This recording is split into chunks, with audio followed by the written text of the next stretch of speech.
जय श्री कृष्ण। मित्रों, स्वागत है आप सबका हमारे YouTube चैनल आध्यात्मिक श्रद्धा के एक और ज्ञानवर्धक वीडियो में। मित्रों, आज मैं आपको पूर्णिमा के दिन सुनी जाने वाली कथा को सुनाएंगे।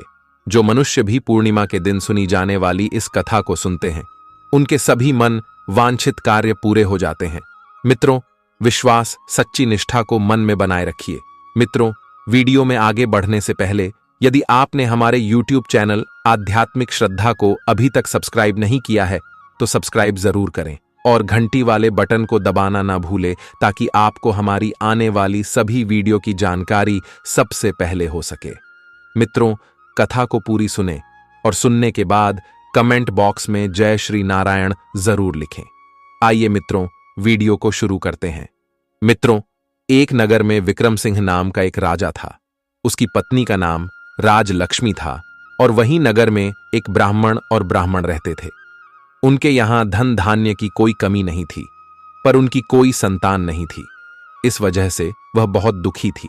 एक समय एक तपस्वी उस नगरी में आया। वह तपस्वी उस ब्राह्मण के घर को छोड़कर सभी घरों से लेकर भोजन करता, पर वह उस ब्राह्मणी से भिक्षा नहीं लेता था।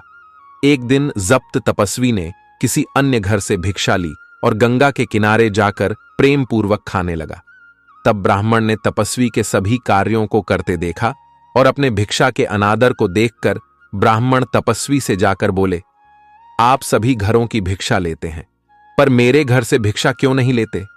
तब तपस्वी ने कहा, जो निःसंतान हो उसके घर की भिक्षा बड़ी पापदायनीय मानी जाती है। पतितों का अन्न खाने से मनुष्य आप भी पतित हो जाता है। क्योंकि तुम निसंतान हो, इसलिए मैं तुम्हारे घर की भिक्षा नहीं ले सकता। ब्राह्मण ने तपस्वी के पैर पकड़ ली और बोला, मुझे आप पुत्र प्राप्ति का उपाय बताइए। मेरे इस दुख को खत्म करें। आप मेरे दुख को खत्म करने में समर्थ हैं।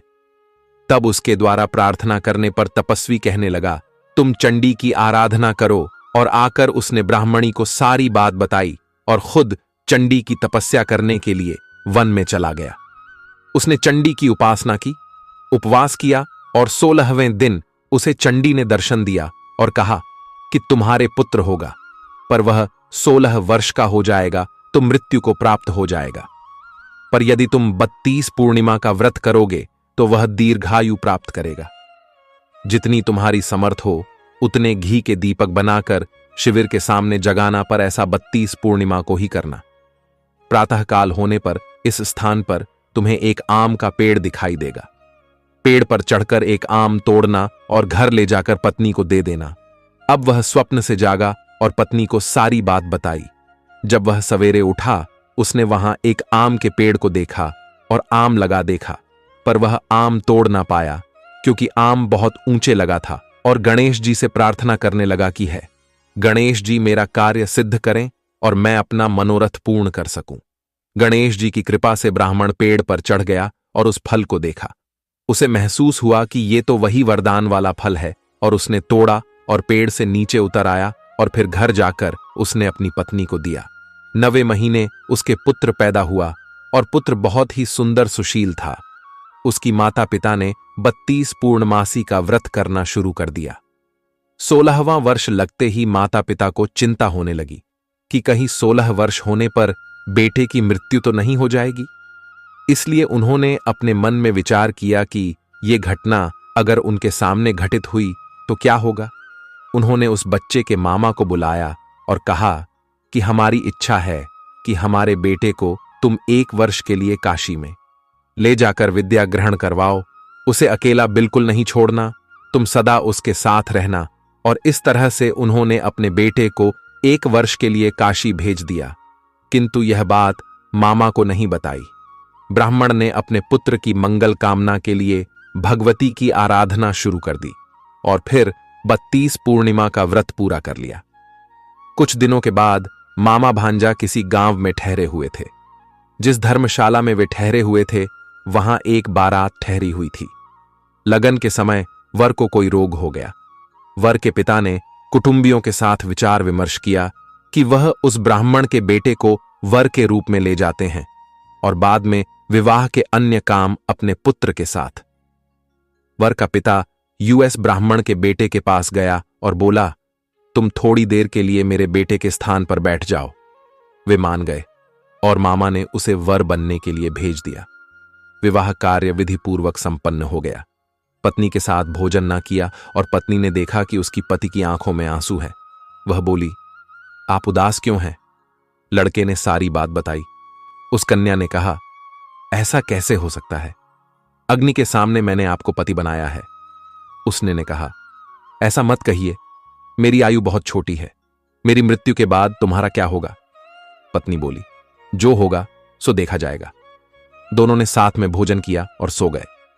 ब्राह्मण के बेटे ने जाने से पहले अपनी पत्नी को 3 नगों से जड़ी अंगूठी दी और एक रूमाल दिया और कहा कि इसे मेरा संकेत समझकर स्थित चित्त हो जाओ।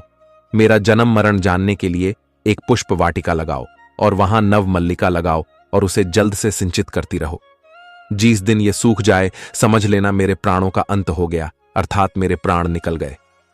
जब ये फिर से हरे भरे हो जाएं तो समझ लेना मैं जीवित हो गया हूं और इसे मेरा संकेत समझना।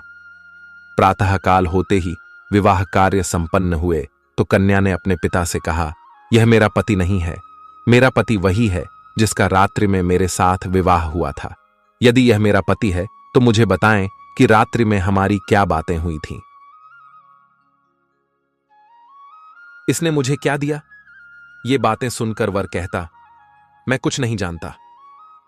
वह लज्जित होकर वहां से चला गया और बारात भी वापस लौट गई। मामा भांजा काशी विद्या अध्ययन के लिए चले गए और एक दिन काल से प्रेरित होकर एक सर्प उस ब्राह्मण के बेटे को काटने के लिए वहां पहुंचा। जहर की ज्वाला से सारे स्थान जहरीला हो गया। पूर्णिमा व्रत की कृपा से सांप उसे काट ना पाया। काल वहां आया, उसके शरीर से उसके प्राणों को निकालने की कोशिश करने लगा और वह मूर्छित हो गया। भगवान शिव पार्वती भी वहां आए। उसे मूर्छित दशा में देखकर माता पार्वती ने शिवजी से कहा, इसकी माता ने 32 पूर्णिमा का व्रत किया था, इसे प्राण दें।